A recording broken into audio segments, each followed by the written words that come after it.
Hey everybody, and Tony here with a review of Puccini's Tosca with conductor Herbert von Karajan along with the Wiener Philharmoniker and the Wiener Staatsoper, which was recorded in September 1962 at the Sophiensaal. This particular album review of Puccini's Tosca is dedicated to the great and ever magnificent Madame Leontyne Price herself, who is celebrating her 91st birthday today. Ever since I was a 10-year-old boy, my maternal grandma bought me this particular CD, and ever since then, I enjoyed listening to the absolute heck out of it, mostly because it consisted of an all-star cast, starring Leontyne Price as Flora Tosca, Giuseppe di Stefano as Mario Cavaradossi, and Giuseppe Taddei as Baron Scarpia. So let's not waste any time and talk about the singers right now, starting off with, of course, Leontyne Price as Flora Tosca. It should come off as no surprise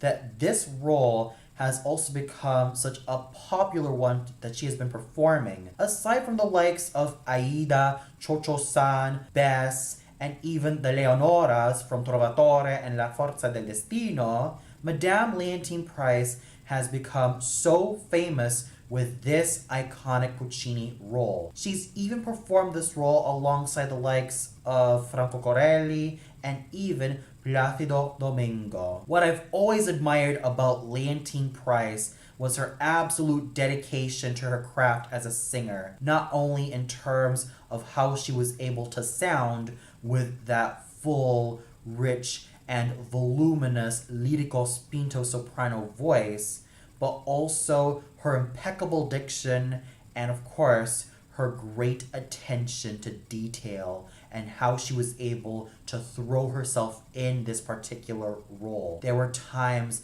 that goosebumps were crawling all over my skin because of just how professional she is as a true singing actress. She was able to embody this role with nobility, class, style, beauty, and elegance. And more than anything, she was able to shade her voice so flawlessly. There was a youthfulness present in that voice of hers, which made her all the more alluring and all the more interesting as a singing actress. She was able to balance poignancy and absolutely great style that I was on the edge of my seat every time she opened her mouth, and her high notes were absolutely amazing, almost like golden comets. Most especially her high C's, as she was able to sing them with such clarion declamation. So I really have to give it to Madame Leontyne Price, who embodied this role with a great amount of grace, beauty, strength, and of course, flawless and peerless musicianship. Giuseppe di Stefano was a charming Cavaradossi. And for those of you not in the know, Giuseppe di Stefano essentially started out as a full lyric tenor with the likes of Faust from Gounod's Faust and even Almaviva from Rossini's Barbiere di Siviglia. Eventually, much later in his career, he started specializing in the more spinto/dramatic tenor parts. And in terms of his interpretations of Radames, Manrico, and even that of Otello much later in his career, the results were rather intermittent at best and kind of iffy and kind of unsure at worst. So much so that many of his admirers would go out of their way to say that he was at his best in his earlier years, and they were not really too sure about his much later years when he had a go at the heavier roles. Aside from his many operatic endeavors, Signore di Stefano was also a very well-known art song specialist, especially the Neapolitan songs. When one listens to his renditions of Mattinata, Mare Chiare, or even Santa Lucia, then one can definitely say that his style, his ease, his manner, and his charm were certainly impeccable. I definitely have those same sentiments when he sang Cavaradossi, as he was able to bring in a great amount of charisma, charm, and a lot of masculinity to this particular character. Yes, he was no Franco Corelli, nor was he a Mario del Monaco, but I still have to give him a lot of credit for everything he did with this wonderful hero. And I also loved his pianissimo singing. Sure, it was indubitable that he was also very well known for singing that high C, which then trims down to a pianissimo in Faust's Salut demeure chaste et pure. And here, I thought he was also able to show off such great style and such great mannerisms with this particular role. There was a lot of charm to be had with this particular tenor that I was practically on the edge of my seat, and I was in so much awe in terms of everything he accomplished as a consummate singing actor. Yes, there were times he did go over the top with his screaming because he was trying to be a lot more dramatic in this particular part. However, in spite of some of these qualms, I still have to give it to Signore Giuseppe di Stefano in terms of everything he was able to do as a fine, consummate, and absolutely wonderful singer who had such great style and equally great musicianship, which made him very well known all around the world. Even more so, his chemistry with Leontyne Price's Tosca was absolutely amazing. I can definitely tell that these two were able to work really well off of each other, and more than anything, they were able to prove themselves so magnificently as wonderful singing actors. Equally as phenomenal was Giuseppe Taddei as Baron Scarpia. I first heard this amazing and versatile dramatic baritone ever since I was about 9 or 10 years old when I heard his rendition of Leporello's catalog aria Madamina e catalogo è questo from Mozart's Don Giovanni. And from that particular snippet, I knew that this was a baritone to look out for more often. What was very admirable about Signore Taddei was his insurmountable versatility, especially when it came to juggling both the comic and the dramatic baritone parts. Whether he sings the absolutely hilarious roles of Falstaff by Verdi, or even the meatier and more dramatic and virile parts of Scarpia, or even that of Giorgio Germont from Traviata, and even his Wagnerian escapades with the likes of Telramund and the Herald from Lohengrin, Klingsor from Parsifal, and even Alberich from the Ring Tetralogy, and let's not forget about Hans Sachs and the Dutchman from the Meistersinger from Nuremberg and the Fliegende Holländer respectively. There was no doubt that his artistry and his great skills as a complete singer were not only unparalleled, but also completely peerless. There are not many baritones who could pull off the same feat that Signore Taddei did as a great singer and an equally great actor. And his performance of Scarpia manages to be not only threatening in terms of how he was able to shade his voice, but in terms of great vocal power. There was a lot of wonderful lung power to be found in this iconic dramatic baritone, and for that I have to really salute him for everything he accomplished as this iconic Puccini villain. His rendition of Va Tosca, or the Te Deum, was absolutely amazing. He sang over the orchestra in such a way which made me shiver, and I thought it was one of the most amazing experiences I have had with this wonderfully versatile dramatic baritone. In terms of his performance as Scarpia, he was able to combine dignity and nobility alongside sleaze and sliminess, and do so in a way which made him not only excellent as a singer, but all the more involving as an actor.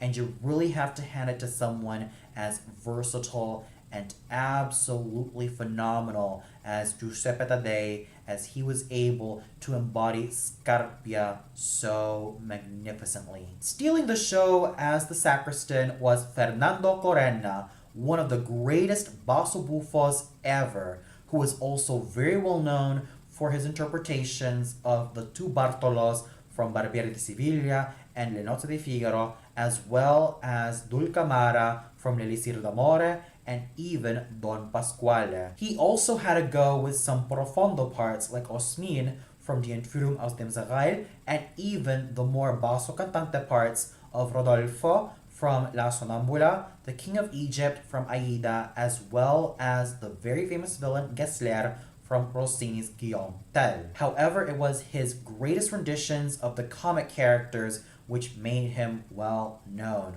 Whether he sang the likes of Leporello, Benoit and Alcindoro, or even Dulcamara, the sacristan, and even Sulpice from La Fille de Regiment, he certainly established himself as not only a great singer who was also able to do a lot of the patter singing, but also an equally magnificent actor. There were times that his mannerisms did tend to be a little bit on the excessive side, but regardless, I still have to give Signore Corena a great amount of credit for what he was able to do as the sacristan. He was not only hilarious in this role and brought in a lot of lightness and humor, but he was also charming in his own special way, as it was all thanks to not only that rich and well-toned basso voice, but it's also his great skills as a comic actor which made him all the more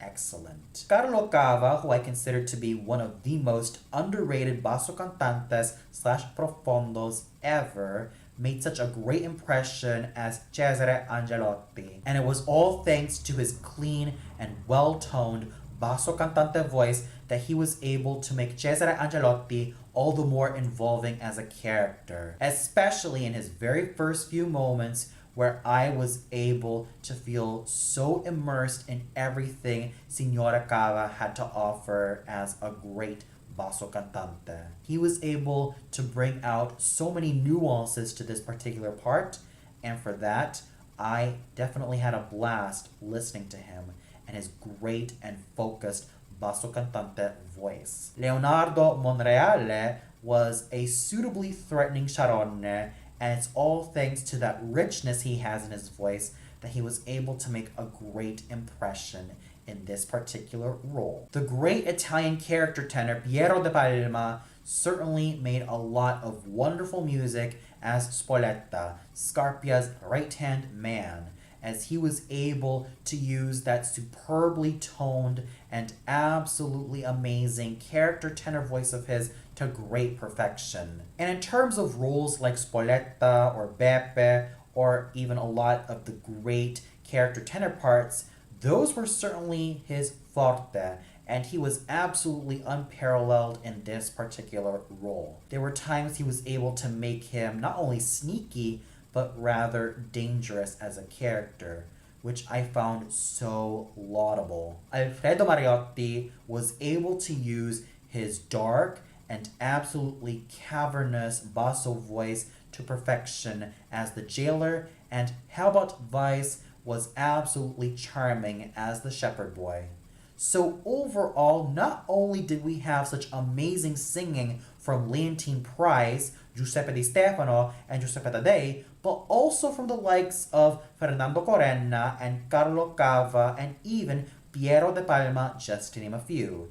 And the conducting done by Herbert von Karajan was absolutely nuanced, amazing, and powerful all the way through. What's also very interesting about this particular recording is that the noises like doors creaking and someone knocking on the door and even cannons and gunshots were used to great dramatic perfection. And for that, everything about it was so well done. And I also have to give it to Herbert von Karajan for leading the orchestra and chorus so magnificently, as he was also able to navigate certain speeds really well, and the Wiener Philharmoniker and the Wiener Staatsoper Chor were, of course, absolutely phenomenal all the way through. So overall, what a way to celebrate Leontyne Price's 91st birthday with an album which showed her at her very best alongside such magnificent colleagues like Giuseppe di Stefano, Giuseppe Taddei, Carlo Cava, Fernando Corena, and Piero de Palma. And with that said, I give this recorded version of Puccini's Tosca a well-deserved rating of 5 out of 5 stars. There was not one person who stuck out like a sore thumb. In fact, everyone did amazingly. And it wasn't just Leontyne Price, Giuseppe di Stefano, or even Giuseppe Taddei who were able to do such magnificent jobs as their iconic characters, but also the singers in the much smaller parts like Fernando Corena, Carlo Cava, and Piero de Palma. Oh, and let's not forget about Leonardo Monreale, Herbert Weiss, and even Alfredo Mariotti. Each and every one of these great singers of the past managed to contribute something so handsomely, and for that, I salute each and every one of them. And for those of you who listen to this particular recorded version of Puccini's Tosca, starring Leontyne Price, Giuseppe di Stefano, and Giuseppe Taddei, what did you think of it? Do you feel like Leontyne Price stole the show as Tosca? Do you feel like Giuseppe di Stefano did an amazing job as Cavaradossi? Do you feel like Giuseppe Taddei was menacing enough as Scarpia? Was there another singer who stole their thunder? Or do you feel like there was someone who stuck out like a sore thumb? Comment below and let me know. Well, that's all for now. Be sure to tune in later this evening for my final review here in Oslo, and that is Donizetti's L'Elisir d'Amore live from the Metropolitan Opera House, starring Priti Yende and Matthew Polenzani as Adina and Nemorino. So until then, have a great day, everybody.